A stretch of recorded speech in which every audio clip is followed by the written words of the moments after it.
नाजरीन अस्सलाम वालेकुम। मैं सिर्फ एक रात की दुल्हन बनने जा रही हूँ। शर्त ये थी कि शोहर सुबह तक वो सब कुछ करेगा, लेकिन मैं थक कर इनकार नहीं कर सकती। लेकिन जब शोहर मेरे होश उड़ गए, क्योंकि मेरी टांगों से मैं सिर्फ एक रात की दुल्हन बनने जा रही थी। एक रात की दुल्हन बनकर मुझे 15 लाख मिलने वाले थे। जब मैं दुल्हन बनकर मेरे होने वाले शोहर की पहली बीवी के सामने आई तो वो मेरी तारीफ कर रही थी। पता नहीं क्यों वो अपने शोहर की दूसरी शादी करवाना चाहती थी। खैर जो भी है ये उसका मसला था, लेकिन 15 लाख का सुनकर खुद से ख्वाब सजा लिए थे। फिर एक रात की सुहाग रात सोचती तो मेरे रोंगटे खड़े हो जाते थे। पता नहीं मेरे होने वाला शोहर मेरे साथ उस एक रात में मुझसे एक ऐसा प्यार करेगा, यही सोच सोच कर मैं परेशान हो रही थी। लेकिन जैसे ही मेरा एक दिन का शोहर कमरे में दाखिल हुआ तो कमरे में बहुत अंधेरा था और धीरे धीरे मेरे शोहर का हाथ मेरी टांगों में रेंगता हुआ आया। और जब उसने अपनी उंगलियों से मेरी टांगों पर फेरी तो मेरी चीखें निकल गई। और जब मैंने हाथ पैर मारना शुरू किए तो गलती से लाइट ऑन हो गई और जैसे ही मेरी नज़र शोहर पर पड़ी तो मेरे होश उड़ गए, क्योंकि शोहर के हाथ तो वो औरत बहुत ही खूबसूरत थी और उसने मुझे अपनी ही तरह खूबसूरत बना दिया था। मैं आम सीधी सी लड़की आज बहुत खूबसूरत लग रही थी। वो मुझे दुल्हन बना रही थी क्योंकि उसने मेरी शादी अपने शोहर के साथ करवाई थी और वो मुझे उसकी दुल्हन बना रही थी। मैंने कहा कि आप तो खुद इतनी प्यारी हैं, फिर आपने अपने शोहर की शादी क्यों करवाई? कहने लगी कि तुम्हें पता भी चल जाएगा और आज ही पता चल जाएगा।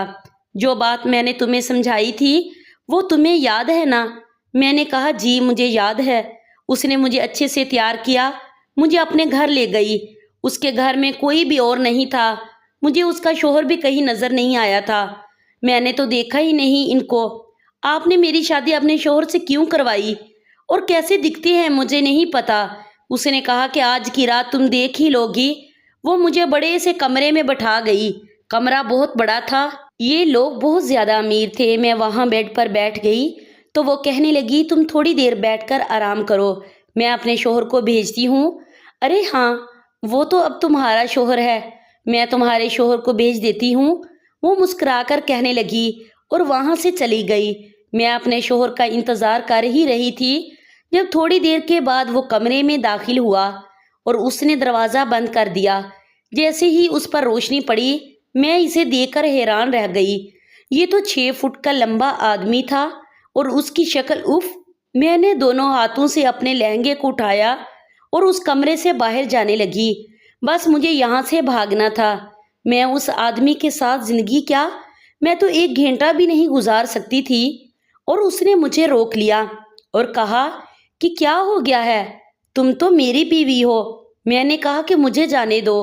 अब मुझे समझ आ गई है कि तुम्हारी बीवी ने तुम्हारी दूसरी शादी इतनी खुशी खुशी क्यों करवाई है। लेकिन उसने मेरी बात नहीं मानी और मेरे कान में एक ऐसी बात बताई कि मैं ज़मीन पर सजदे में गिर गई, क्योंकि उसने मुझे कहा कि आज की रात मैं और तुम, मेरे बाबा इस दुनिया से जा चुके थे। घर में हम 4 बहनें थी और मेरे पास उनका पेट भरने के लिए कुछ भी नहीं था। मेरी माँ मुझे बार बार कहती थी कि तू ही बड़ी है, अगर तूने ही कुछ ना किया तो क्या होगा, तू बता दे, अगर कोई और रास्ता है तो हम इस पे चल लेते हैं या फिर हम सबको जहर दे दे। मैं इतनी मजबूर हो चुकी थी कि अब वही तरीका रह गया था जो एक औरत के पास होता है, लेकिन ये मुआशरा इसे गलत कहता है। लेकिन कोई भी औरत अपनी मर्जी से इस रास्ते पर नहीं चलती। आज जब बहनों को देखा तो दिल खून के आंसू रोने लगा। 2 दिन से उन्होंने खाना भी नहीं खाया था, फिर भी वो मुस्कुरा रही थी और कह रही थी आज मैं घर से यही सोच के निकली थी कि बस उनके लिए रोटी का इंतज़ाम करके आऊँगी। जब मैंने एक अजीब सी बात सुनी, मैं फारिग बैठी थी कि मेरे साथ आके 2 औरतें बैठ गई। पहले इधर बहुत ख़वार हुई थी, कुछ नहीं मिला तो यहाँ बेंच पे आके बैठ गई और रोना शुरू कर दिया। औरतें आपस में बातें कर रही थी।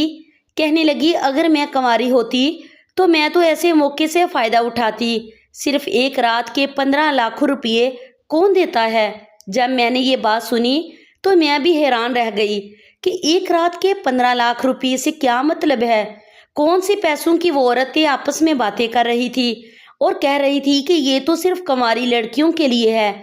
मैंने इनसे पूछा कि ये बातें कहाँ हो रही हैं, तो वो कहने लगी कि वो वहाँ आर पार के दूसरे कोने में एक पागल औरत बैठी है। कहती है कि मैं अपने शौहर के लिए ये सब कुछ कर रही हूँ। जो लड़की उसके साथ एक रात गुजारेगी मैं इसे लाखों रुपये दूंगी। ये सुनकर मैं हैरान रह गई। इस दुनिया में पता नहीं चलता कि किस इंसान के साथ क्या मामला है। अब किसी को क्या पता था कि मैं तो घर से ये सोचे निकली थी कि चाहे मुझे कुछ भी करना पड़े, मैंने पैसे कमाने हैं। और अगर एक रात के 15 लाख रुपये मिल रहे थे तो फिर मुझे और क्या चाहिए था। मैं उस तरफ चल पड़ी। वो औरत वाकई वहाँ खड़ी थी, मुख्तलिफ औरतों को देख रही थी। वहाँ तो इतनी सारी लड़कियाँ खड़ी थी, इसका मतलब कि सब मेरे जैसी मजबूर थी। लेकिन फिर पता चला कि वो भी संजीदा नहीं थी, क्योंकि लोग शक में थे। लेकिन मुझे किसी बात से कोई फ़र्क नहीं पड़ता था।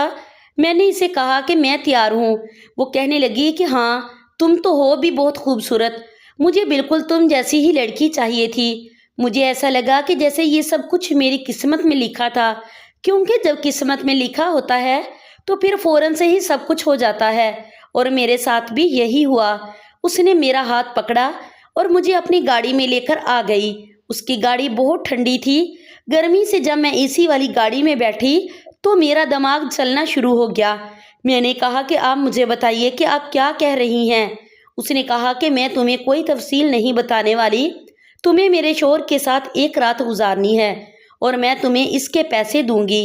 मैंने कहा कि कितने पैसे? उसने कहा कि 15 लाख। 15 लाख का सुनकर मैं हैरान रह गई। मैंने कहा कि कहीं आप कुछ और तो नहीं करवाने वाली? उसने कहा कि इससे बुरा क्या हो सकता है। मैंने कहा कि हाँ, ये बात भी ठीक है। मैंने उसे कहा कि सिर्फ एक रात का काम है। उसने कहा कि हाँ, सिर्फ एक रात का काम है। मैंने कहा कि फिर आप मेरी एक बात मानेंगी? कहने लगी कि कौन सी बात? क्या तुम तैयार नहीं हो? मैंने कहा कि मैं तैयार हूँ। उसने कहा कि 5 लाख पहले दूंगी और 10 लाख सुबह सुबह को मिल जाएंगे। मैंने कहा कि मेरी बात यह है कि आप अपने शौहर से मेरा निकाह करवाएंगी? तो वो कहने लगी कि मैं इस बारे में सोचूंगी, लेकिन तुम्हें दुल्हन ज़रूर बनाऊंगी। शायद तुम्हारा निकाह भी करवा दूंगी। मैंने कहा कि शायद नहीं, देखें, मैं इस तरह की लड़की नहीं हूँ। इस बात पर वो हंसने लगी। मैं बोली, क्यों हंस रही हो? उसने मुझे ये बात नहीं बताई। उसने कहा कि ठीक है, चलो तुम्हारा निकाह भी करवा देंगे। मुझे यकीन नहीं था तो वो मेरा निकाह करवा देगी, पर मैंने अपने दिल को तसल्ली देने के लिए कह दिया। घर वालों को फ़ोन कर दिया कि मुझे नौकरी मिल गई है, लेकिन नई ड्यूटी में मैं सुबह आ जाऊंगी। वो लोग सवाल करना चाहते थे, परेशान हो रहे थे, लेकिन मैंने कोई सवाल करने का मौका नहीं दिया। वो वहाँ से मुझे सीधा पार्लर ले गई और कहने लगी कि तुम पर अभी 2 घंटे पार्लर में भी लगते हैं। दोपहर 12 बजे का वक्त था। हम लोग पार्लर चले गए और तकरीबन 3 बजे तक तैयार हो गई। मैंने जब अपने आप को आईने में देखा तो मैं हैरान रह गई कि मैं तो बहुत ही ज़्यादा खूबसूरत लग रही थी और मुझे दुल्हन बनाया गया था। उसने सब लवाजिमात पूरे किए थे। मैं इतनी प्यारी लग रही थी, लेकिन मैं इस औरत को देखकर हैरान थी। ये तो खुद भी बहुत खूबसूरत थी, फिर क्यों अपने शौहर की ये दूसरी शादी मुझसे करवा रही थी। जब मुझे दुल्हन बनाकर एक तरफ बिठा दिया गया तो वो मेरे पास आकर बैठ गई। उसने मुझे एक नज़र सर से लेकर पाँव तक देखा, लेकिन कुछ बोली नहीं। मैंने कहा कि अगर आप बुरा ना माने तो मैं एक बात पूछ सकती हूँ? वो कहने लगी कि मुझे पता है। तुम क्या पूछोगी? अच्छा पूछो। उसका ध्यान फ़ोन की तरफ था। मैंने कहा कि आप अपने शौहर से मेरी शादी भी करवा रही हैं, लेकिन सिर्फ एक रात के लिए। क्या मुझे पूछने का हक नहीं है? उसने कहा कि हाँ, तुम्हें पूछने का ज़रूर हक है, लेकिन मैं तुम्हें बाद में सब कुछ बताऊंगी। खैर, तुम कोई अकाउंट नंबर बता दो जहाँ मैं तुम्हारे 5 लाख रुपये भेज दूँ। मैंने कहा कि गरीबों के अकाउंट नंबर नहीं होते। बेगम साहिबा, आप मुझे हाथ के हाथ दे दीजिएगा। उसने कहा कि फिर किसी को बुलाओ जिसके हाथ पैसे दे के भेज सको। मैंने कहा कि नहीं, मुझे आप पर भरोसा है, मैं सुबह खुद ही सारे पैसे लेकर चली जाऊंगी। तो वो कहने लगी कि ठीक है। मैं थोड़ी परेशान थी तो उसने कहा कि परेशान क्यों हो रही हो, तुम्हारा निकाह भी तो करवा रही हूँ। اس نے تھوڑی دیر کے بعد مولوی صاحب کو بلا لیا اور 4 گواہوں کو بھی اس نے کہا کہ میرے شوہر نے اس پر دستخط کر دیے ہیں، اب تم بھی کر لو۔ میں نے جب نکاح نامے کی طرف دیکھا تو اس کی طرف کے دستخط ہو چکے تھے، میں نے بھی کر دیے۔ ایک طرف سے میں مطمئن ہو گئی کہ ہمارا نکاح ہو گیا ہے۔ اس نے کہا کہ لیکن یہ نکاح صرف 1 دن کا ہے اور اس نے میری ویڈیو بھی بنا لی ہے۔ میں نے کہا کہ جی، وہ سارے ثبوت بھی لے رہی تھی تاکہ کل کو میں اپنی بات سے نہ پھروں، لیکن مجھے اپنی بات سے پھرنے کی کیا ضرورت تھی بھلا؟ مجھے 15 لاکھ روپے مل رہے تھے۔ میں نے سوچا تھا کہ میں کوئی چھوٹی سی دکان بنا لوں گی اور رزق حلال کر کے کما لوں گی، لیکن دل میں ایک عجیب سا خیال بھی آ رہا تھا کہ میں کیا کرنے جا رہی تھی۔ میری ماں کو اگر پتہ چلتا تو ان کو کتنا برا لگتا، لیکن اور میں کیا کر سکتی تھی؟ میرے پاس اور کوئی راستہ بھی نہیں تھا۔ میری آنکھوں میں آنسو آئے تو وہ کہنے لگی کہ رو نہیں، تمہیں نہیں پتا میرا شوہر کتنا حسن پرست ہے، اس کی جب بھی پڑھوں یہ منہ سے بات نکلی تو میں ڈر گئی۔ میں نے کہا کہ کیا مطلب؟ اس نے پرست ہے تو کہنے لگی ارے وہ مرد ہی نہیں جو حسین نہیں ہوتا، تم پریشان کیوں ہو رہی ہو؟ تمہیں پریشان ہونے کی ضرورت نہیں، میرا شوہر ایک بہت امیر آدمی ہے، بہت اچھا انسان ہے، اسے پتہ ہے کہ عورت کے ساتھ کس طرح سے پیش آتے ہیں۔ تم بالکل بھی پریشان نہیں ہو، اب تو تمہارا نکاح بھی ہو گیا ہے، اس لیے تمہیں پریشان ہونے یا فکر کرنے کی ضرورت نہیں ہے۔ وہ جو بار بار مجھے کہہ رہی تھی نا کہ پریشان نہیں ہونا، میں اتنی ہی زیادہ پریشان ہو رہی تھی۔ خیر وہ مجھے اپنے گھر لے کر چلی گئی۔ اس کا گھر بہت بڑا تھا۔ اس نے مجھے کمرے میں بٹھایا جو کہیں سے بھی مجھے کسی آدمی کا کمرہ نہیں لگ رہا تھا۔ وہ کہنے لگی تم یہیں بیٹھو اور یہ فون اپنے پاس رکھو، اس فون سے کسی کو فون کرنے کی کوشش مت کرنا اور تم کر بھی نہیں سکتی ہو۔ جب میں تمہیں اس پر میسج کروں تم سامنے والے کمرے میں چلی جانا اور جا کر بستر پر لیٹ جانا۔ میں نے کہا کہ کیا مطلب؟ تو اس نے کہا کہ جو سمجھا رہی ہوں وہ تمہیں سمجھ نہیں آ رہا، تمہارا کیا مطلب ہے؟ جا کر لیٹ جاؤ وہاں پر، بس تمہیں میرے شوہر سے بات کرنے کی کوشش بھی مت کرنا، جیسے کہ دلہن ہوتی ہے بالکل اسی طرح سے جا کر بیٹھ جانا، تم نے اپنی زبان نہیں کھولنی، یہ بات یاد رکھنا۔ میں نے کہا کہ آپ نے ادھر تو ایسی کوئی بات نہیں کی۔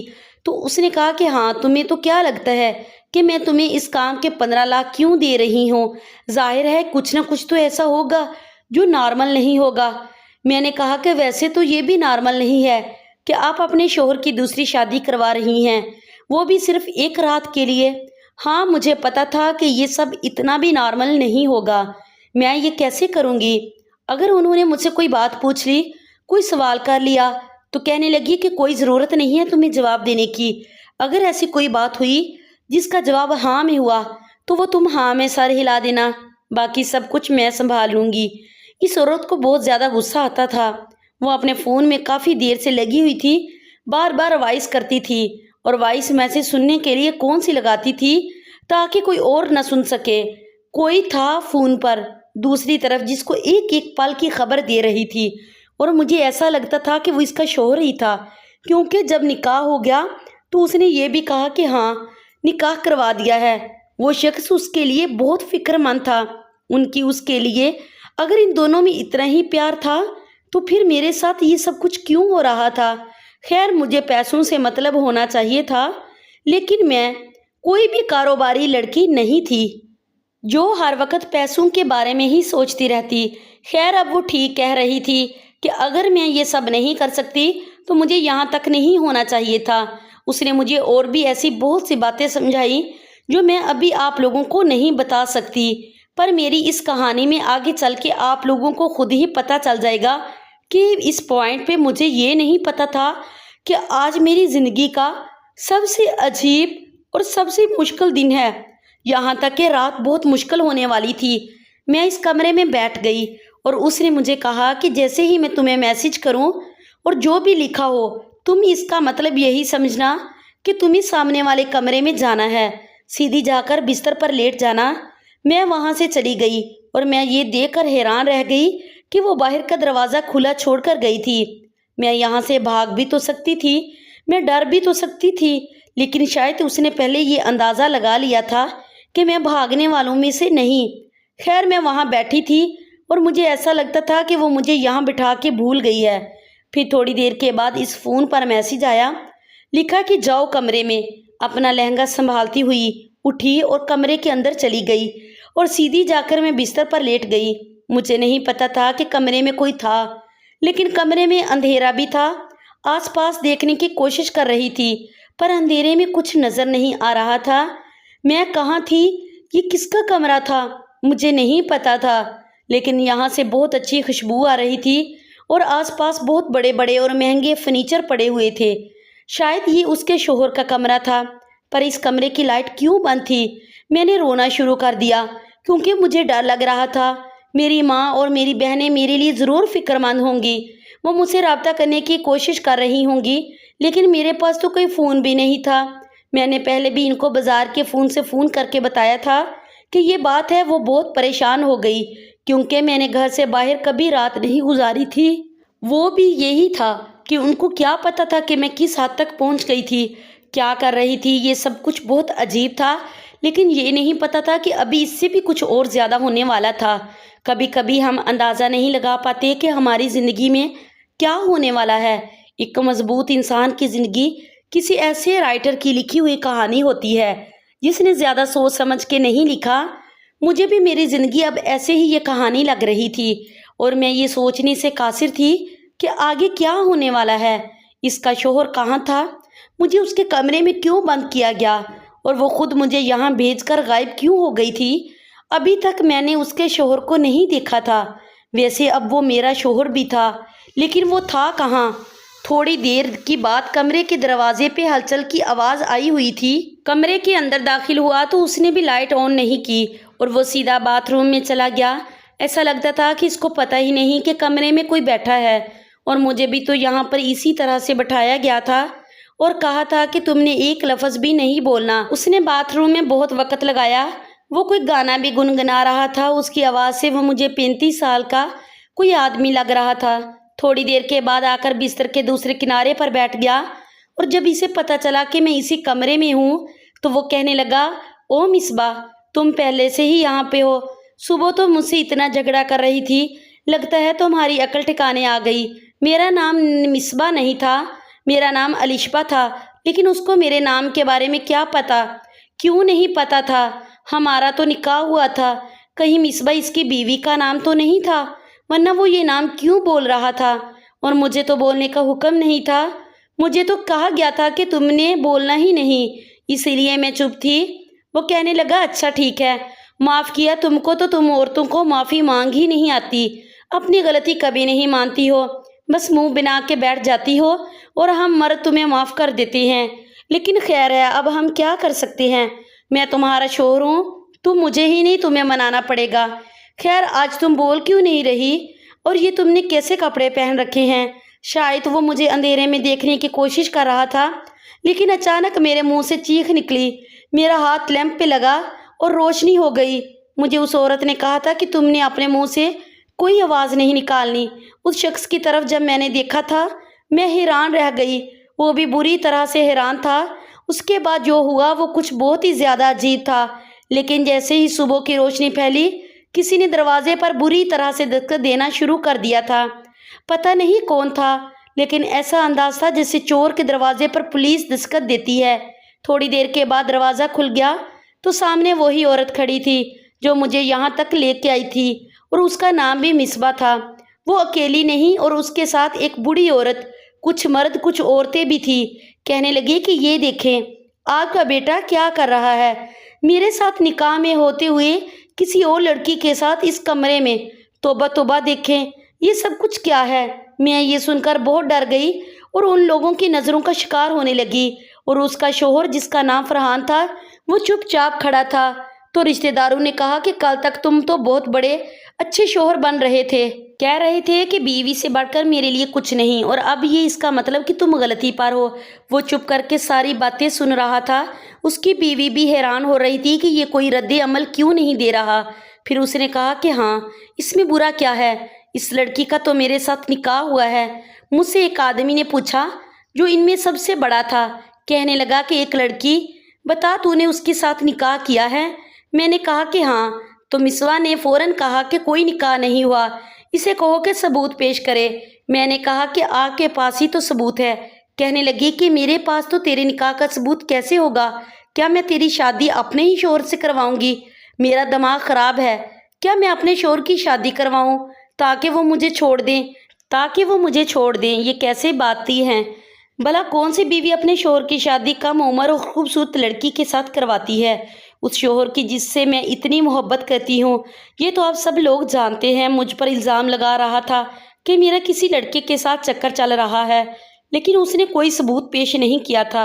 अब आप लोग ही फैसला करें, क्योंकि आप तो सबूत आपके सामने हैं। फरहान के रिश्तेदार इसे बुरा भला कहने लगे। तुम अपनी बीवी पर इल्ज़ाम लगा रहे थे और यहाँ पर अपने ही घर में सब कुछ तुम कर रहे हो, लेकिन उसकी खामोशी और चेहरे पर जो सुकून है उसको देख के सबको नहीं पता था कि वो क्या कर रहा है, कि वो क्या सोच रहा है। उसने खड़े खड़े मिसबा की तरफ देखा और इसे 3 दफ़ा तलाक दे दी। उसने कहा कि मैं फरहान तुम्हें तलाक देता हूँ। सब लोग हैरान रह गए।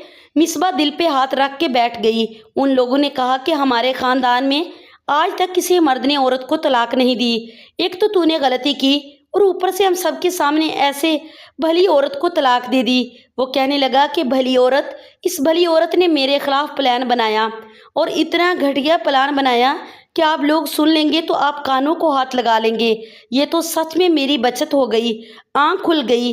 इस लड़की का चेहरा देख लिया मैंने, वरना क्या से क्या हो जाता। उसने इस लड़की से झूठ बोला कि इसका मेरे साथ निकाह हुआ है, जब कोई निकाह नहीं हुआ, क्योंकि मुझे तो इसके निकाह के बारे में पता ही नहीं।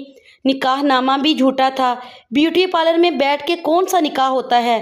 फिर इस मासूम लड़की को बेवकूफ़ बनाकर पैसों का लालच देकर यहाँ पर भेज दिया ताकि ये बात साबित कर सके कि मेरा किसी और के साथ चक्कर है, क्योंकि कुछ दिन पहले मैंने इसका आशिक पकड़ लिया था। अपने से आधी उम्र के लड़के के साथ इसने चक्कर चला रखा था और इससे पहले कि मैं इसके खिलाफ कोई सबूत तलाश करता, इसलिए मेरे खिलाफ ये चाल चली। तो ये बेवफा और बद किरदार औरत यहाँ से ये चली भी जाए, चलती है या नहीं चलती, झूठ भी बोलती है, धोखा भी देती है। ऐसी औरत को मैं अपनी ज़िंदगी में क्यों रखूं? अब मैं इसी लड़की से शादी करूंगा, यही बनेगी मेरी बीवी। ये बात सुनने के बाद मैं हैरान रह गई और उसने मुझे इज्जत से मेरे घर भिजवा दिया। मैंने वापस आकर अपनी माँ को सब कुछ बता दिया और उसको तो ये भी समझ नहीं आ रहा था कि वो मुझे डांटे या अल्लाह का शुक्र अदा करे। मैं सही सलामत वापस आ गई थी, क्योंकि जब जल्दी से मेरा हाथ लैंप पर लग गया था और कमरे में रोशनी हो गई थी। मुझे क्या पता था कि अमीरों ने अपने सारे टेबल पर ही एक लैंप रखा होता है, जिसका बटन बिल्कुल बिस्तर के पास ही होता है। उसने मेरी शक्ल देख ली और पूछा कि कौन हो तुम? मैं तुम्हें अपनी बीवी समझ रहा था और मुझे मजबूरी में सब कुछ बताना पड़ गया। मैंने कहा कि मैं आपकी बीवी हूँ, तो उसने मुझे बताया कि पर मेरा तो तुम्हारे साथ कोई निकाह ही नहीं हुआ। उसने रात भर मुझे हाथ तक नहीं लगाया और एक साइड पर बैठ गया। फिर वही हुआ जिसकी उम्मीद थी कि सुबह उस औरत ने सारे रिश्तेदारों को इकट्ठा किया, ख़ानदान के बड़े बंदों को एक साथ जमा करके उनके साथ फरहान को बदकिरदार साबित करना चाहती थी, लेकिन उसकी ये सारी बदकलाई भारी पड़ गई और इस तरह मैं एक अमीर आदमी की बीवी बन गई। उसने मेरी बहनों को भी अपने ही घर में बुला लिया और मेरी माँ को भी। अब वो सब लोग यहीं पर रहते हैं और उसने मेरी बहनों की भी बहुत अच्छी जगह रिश्ता भी करवा लिया, जिनकी शादी एक ही दिन हुई और वो खुश हैं। अब मेरी एक बहन रह गई है, वो पढ़ाई कर रही है और मेरी माँ का इलाज भी करवा रहा है। इस दुनिया का सबसे अच्छा शौहर है और मैं उसके साथ बहुत खुश हूँ। मैं जो कहती हूँ वो मुझे ला कर देता है और कहता है कि तुम एक मासूम लड़की थी, शायद तुम्हारी मदद करने के लिए ही अल्लाह ने मुझे तुमसे मिलाया था, क्योंकि अगर तुम मजबूरी में यहाँ तक आ गई तो कल तुम्हारे साथ पता नहीं क्या होता। और वो ठीक कह रहा था कि वाकई मेरे साथ क्या होता। अगर वो मेरी मदद ना करता तो आज हम मियाँ बीवी हैं, एक पाक रिश्ते में हैं, निकाह में हैं और अल्लाह का शुक्र है कि एक दूसरे के साथ हैं और सब कुछ बिल्कुल ठीक भी है। अब आप लोग बताएं कि अगर आप में से कोई मेरी जगह होता तो क्या करता, और फरहान ने जो किया वो सही किया या नहीं। प्लीज़ मेरी वीडियो को लाइक करें और शेयर करें और मेरे चैनल को सब्सक्राइब करें। शुक्रिया।